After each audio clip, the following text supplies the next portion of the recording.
మనకు ఫస్ట్ ఒక గ్రామం గాని, ఒక పట్టణం గాని ఏదైనా బాగుండాలంటే రెండే ఉండాలి ఫస్ట్. ఒకటి గుడి, రెండోది బడి. ఇప్పుడు హిందువులే ప్రత్యేకంగా ఒకటి ఉంటదని అంటారు బయట.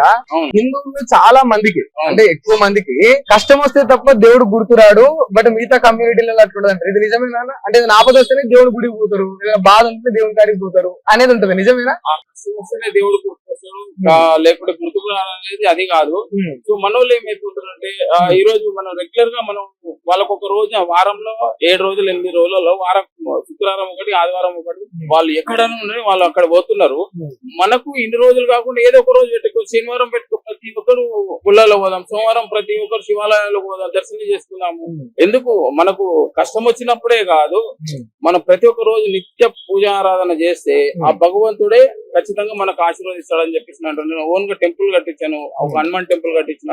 మొన్నటికి మన ఒకటి శివాలయం దగ్గర నవగ్రహాలు అన్ని ఏర్పాటు చేసినాం. ఒక 5-6 సార్లు ఒక సీతారాముల కళ్యాణం వేడుకలు ఇలాంటివి పాల్గొంటాం.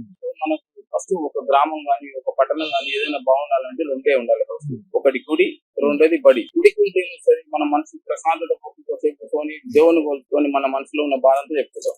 బడిపోతే ఏం చేస్తారు, బడిలో ఉన్న టీచర్లు వీళ్ళందరూ ఉపాధ్యాయులు ఏం చేస్తారు, గురువులు మనకు మనం ఎథిక్స్ ఏంది ఏం కదా అని చెప్పి విలువలు నేర్పిస్తారు.